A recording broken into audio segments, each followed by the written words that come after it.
ويقول الإنسان أإذا ما مت لسوف أخرج حيا أولا يذكر الإنسان أنا خلقناه من قبل ولم يك شيئا فوربك لنحشرنهم والشياطين ثم لنحضرنهم حول جهنم جثيا ثم لننزعن من كل شيعة أيهم أشد على الرحمن عتيا ثم لنحن أعلم بالذين هم أولى بها صليا.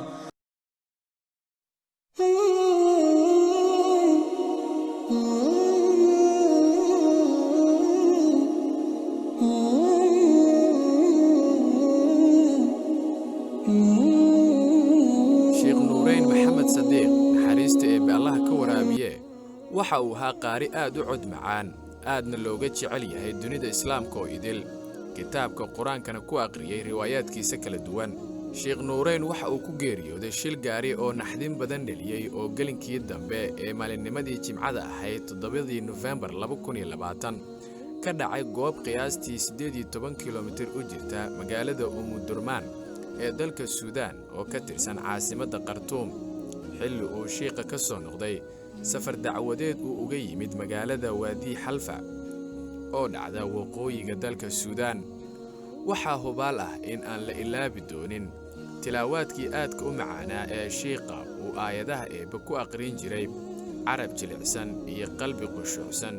iyo cod dareen ku dheehan yahay oo ahaa hibo uu eebba ku manaystay sheekha. haddaba haddii aan eegno taariikhda sheekh nuureyn maxamed sadiiq waxa uu ku dhashay gobolka Kurdifaan ee galbeedka dalka Suudaan da'diisana waxay ahayd 38 jir waxaana uu kitaabka quraanka kariimka ah ku bartay da aad u yar waxaana uu sheekha macallin quraan uu ka noqday tuuladii uu ku dhashay ee Alfarjaab sheekha sidoo kale waxa uu muddo imaam ka soo ahaa masaajidda waaweyn ee caasimadda dalka Suudaan waxaana bulshada aad u soo jiidatay qaabkii qushuuca lahayd ee uu sheekh u aqrin jiray kitaabka Alle oo dad badan ka ilmaysiin jirtay gaar ahaan salaadaha taraawiixda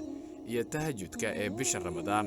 oo dadiyowga ku daba tukada sheekh ay aad u soo buuxdhaafin jireen masaajidda uu sheekha imaamka ka yahay bisha barakeysan.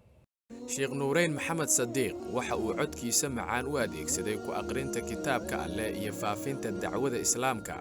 waxaana canjaladaha quraanka ee laga duubay sheekha intii uu noolaa Allah u naxariistay laga dhageystaa goobo badan oo dunida islaamka ah gaar ahaan dalka uu sheekha ka soo jeeday ee Suudaan oo inta badan xilliyada subaxda hore codka sheekha laga dhageysto guryaha dadweynaha meheradaha ganacsiga iyo gaadiidka bulshada iyo kuwa gaarka loo leeyahay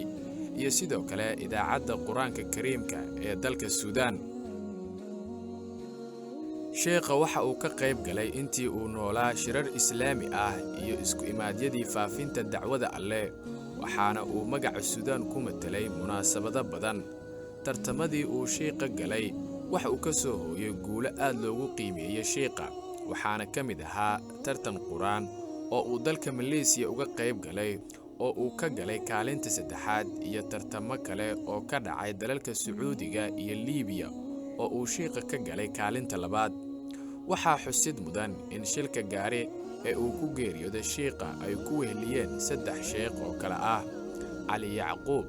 Cabdalla Cawad Al-Kariim iyo Muhammad Al-Kanaani oo dhammaantood ahaa kuwa xifdiyay kitaabka quraanka dhammaantood naxariista ee Allah ka waraabiye. xukuumadda Suudaan oo isla maalintii shilka uu dhacay shaacisay geerida sheekha ma aysan bixin faahfaahin dheeri ah oo ku saabsan shilka balse waxa ka tacsiideeyay muslimiinta ugu sarreysa dalka Suudaan sidoo kale waxa geerida sheekha ka tacsiideeyay culimo fara badan oo magac leh kuna kala sugan daafaha dunida iyo hay'adaha islaamiga ah ee ku kala yaala dunida muslimka iyo sidoo kale jaaliyaadka muslimiinta ee ku sugan wadamada aan muslimiinta ahayn. Allah ka abaalmariyo sheekha khayrkii uu kaga tagay ummadda islaamka naxariista eebana Allah ka waraabiyo.